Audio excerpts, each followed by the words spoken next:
ល្បីថាផ្សារបឹងឈូកខេត្តបាត់ដំបងគឺជាផ្សារដែលលក់បន្លែត្រីសាច់ផ្លែឈើអីតម្លៃធូរថ្លៃមែនទែនអញ្ចឹងឥឡូវនេះមកទិញសាកល្បងថាតើធូរថ្លៃដូចគេល្បីមែនឬក៏អត់ដែលត្រៀមក្រដាសមួយសន្លឹកអូយទិញអីវ៉ាន់ថ្ងៃនេះច្រើនណាស់បងប្អូនអើយតែចូលមកបោះគេនៅខាងផ្សារបឹងឈូកនេះគេលក់អីវ៉ាន់ច្រើនណាស់មិនថាជាបន្លែត្រីសាច់ទេមានអាជីវករលក់លក្ខណៈធំហើយក៏មានបងប្អូនអ៊ំពូមីនៅស្រុកភូមិគាត់យកមកលក់លក្ខណៈតូចអីក៏មានគ្រប់សពបែបយ៉ាងហ្មងអញ្ចឹងយើងដើរមកឲ្យសពមុននឹងយើងទិញចាប់អារម្មណ៍តយងចេកមួយ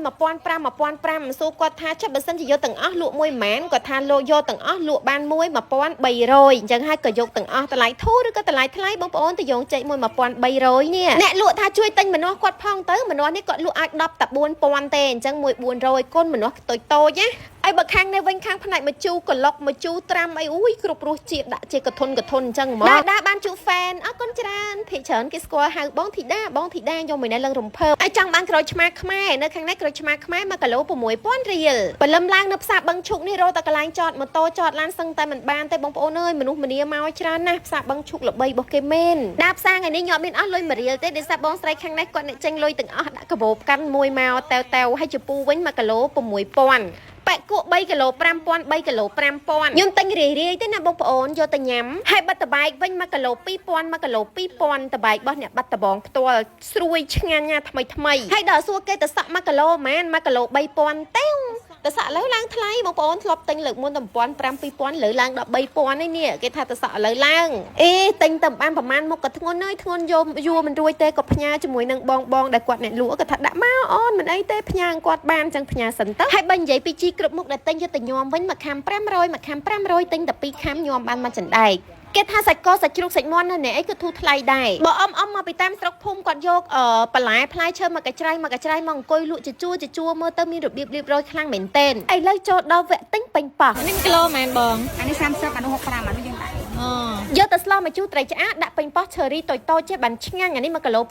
6500អូយមើលអ្នកទិញនៅឆ្ងាយពីដៃយ៉ាងណាក៏តស៊ូអោនមករើសដែរឲ្យតែបានដើរផ្សារទិញអីវ៉ាន់ច្រើនខ្ញុំសប្បាយចិត្តដូចរៀងបាត់ stress មិនទេពេលបានដើរទិញអីវ៉ាន់នៅនេះចេកពងមាន់ចេកណាំវ៉ាចេកអំបងឯងសិតតម្លៃធូរចេកអំបងតម្លៃមួយស្និត3500អីក៏មានដែរហើយបើល្ហុងវិញ1គីឡូ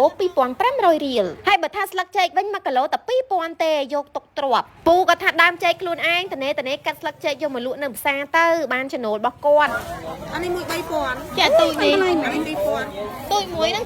2000ចាបងប្អូនអានេះដងយើងកោសសាច់យកទៅដាក់តប៉ាមួយ3000ហើយអាទូចមួយ2000ថ្លៃថោកបងប្អូនស្លោមកជូរត្រីឆ្អើវិភ្លេចទិញត្រីឆ្អើគាត់លក់អាប្រភេទត្រីដែងឬមួយក៏ប្រភេទដូចត្រីងៀតចឹងតែអាហ្នឹងត្រីឆ្អើមិនងៀតទេអាហ្នឹង1គីឡូ55000បើខ្នោការ៉ុតដែលគាត់បកសល់សាច់ស្អាតហ្នឹង1គីឡូ8000ជួបហ្វេនទៀតហើយគាត់កំពុងតែលក់ស្ករត្នោតរបស់អ្នកកំពុងចាមអញ្ចឹងហើយក៏ជួយទិញគាត់ទៅហើយស្ករត្នោតគាត់ឈ្ងុយល្អខ្លាំងមែនទែននិយាយទៅដើរផ្សារបឹងឈូកងាកទៅណាក៏បងប្អូនយើងហាងពេញផ្សារអៀនដល់ហើយនេះវ៉ាវកន្លែងនេះវិញគាត់លក់ចាហួយខ្មៅបងប្អូនអើយគាត់ធ្វើដាក់ទាំងកធុនច្រើនណាស់មានម៉ួយច្រើនហ្មងតំណងជាលក់ដាច់ខ្លាំង1គីឡូតែ2500ទេទិញយក1គីឡូទៅធ្វើញ៉ាំខ្លួនឯងចឹងសរុបទៅដើរផ្សារបឹងឈូកថ្ងៃនេះខ្ញុំថតបានត្រួសជួយបងប្អូនទាំងអស់គ្នាទេសនាសប្បាយដើរមែនទេបងប្អូនជាមួយនឹងបន្លែត្រីសាច់ម្ហូបអីតម្លៃធូរហើយទិញច្រើនពេកឥឡូវហ្នឹងមិនដឹងថាយួរទៅមិនអស់ទេនេះមានគ្នាតែ2នាក់យួរឡើងបែកញើសឃ្លៀកអរគុណបងប្អូនទាំងអស់គ្នាដែលទស្សនាវីដេអូរបស់នាងខ្ញុំតាំងពីចំណុចចាប់ផ្ដើមរហូតដល់ទីបញ្ចប់បើសិនជាបានមកលេងខេត្តបាត់ដំបងកុំភ្លេចមកដើរផ្សារបឹងឈូកផងណាជម្រាបលា